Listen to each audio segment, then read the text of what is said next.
Tips for soloing on minor swing. I'm Nolan, and in this series of videos I'm answering your questions on Gypsy jazz guitar, and I got a question from Matt Wilson about improvising and soloing, and specifically on minor swing, and how can you make those changes. How can you, when you're soloing, make sure that you're aware of what chord changes are going on and then improvise over them accordingly.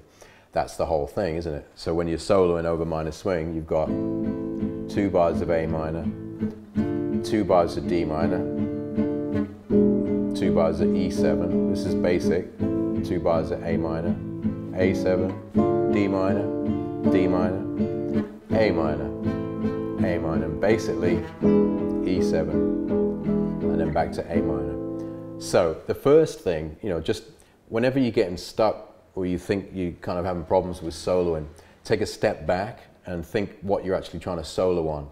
And if it's, for example, minor swing, then the first thing you've really got to know without any shadow of a doubt is the chord changes. And even though it sounds obvious, you can't be in the back of your mind wondering what the next chord is and then wondering what to play on it. You need to know it just literally ingrained. Like I don't think I could ever forget the chords to minor swing, just like you wouldn't forget the chords to a blues in the 3 chords. You don't think, you play an E and you think, what's next?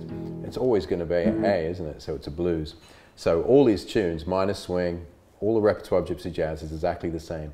If you're going to improvise them over them with any kind of mastery or any kind of effect, you've got to know the changes. So literally, go back and play those changes 1,000 times. Practice 1,000 times out of those tunes so you never forget the changes. And then, let's just be really basic here. Say you were just going to play the root note over each chord, so you're playing A minor, A, then you got D, D, E. You'd never do this, but A, and then we're going to go D minor, D minor, you know what I mean, so etc. So then you basically, once you know that you're not, going to forget the chords, then you can start to build solos on it. And then one exercise I like to use is just testing myself through the changes by playing like that. So playing consistent notes through it. So can I go like, yeah, D minor, yeah, A minor, A minor, etc., D minor. And then basically, obviously, you're going to soon get bored with that kind of idea, and then you want to go,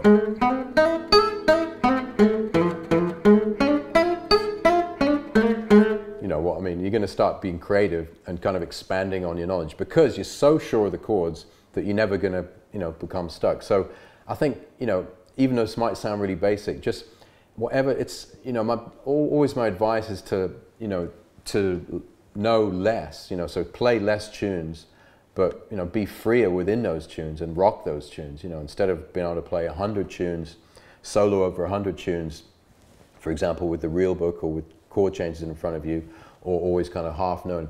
You're always going to sound half good, so why not own those tunes and know them really well? Usually when I'm playing a gig, I'm only ever playing tunes I really know. I'm never going to play a tune I half know if I've got an audience. It's not going to sound good. So get to know the changes and then just start to work out how to solo. Just follow your ear and use all those things. Use the arpeggios, use the scales, use the leading notes. Start to improvise. And also, there's no such thing as improvising. You're not actually improvising. You're always, just like I'm talking, I'm saying stuff I've said before. You're not actually making up, going. I've played that a million times before.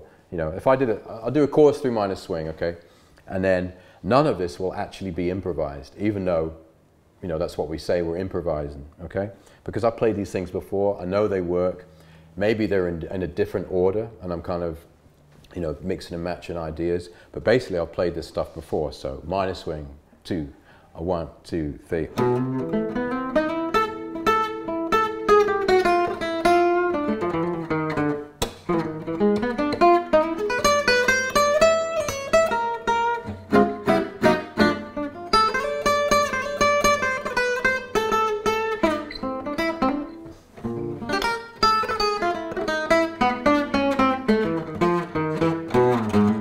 So as I was improvising, I was aware of that bum, A minor, do, do, do, do, do, do, do, D minor, E7, A minor, D minor. And then all those little ideas which I know good, that sound good over those chords, I'm just bringing in. And then in my, in my quest to get better and better, I'm trying to, amass new ideas. And when I hear, Borelli do a really cool thing, if I can play it, I'll nab it, and kind of always upgrading my ideas. And that's how you kind of go with improvising. And minor swing is kind of quite an easy example. But if you're burning through something like Cherokee, it's a lot tougher, but still you've got to know those chords. So just some thoughts on soloing, and I was using minor swing as an example. And just take a step back and do what you do really well instead of like taking too much stuff on. Okay, so that's my tips. If you've got a question yourself on Gypsy Jazz guitar, then fire away, questions@gypsyjazzsecrets.com. I'll be really happy to answer it. And don't forget to go to gypsyjazzsecrets.com. You won't be disappointed. gypsyjazzsecrets.com. Thanks for watching the video, and I'll see you next time.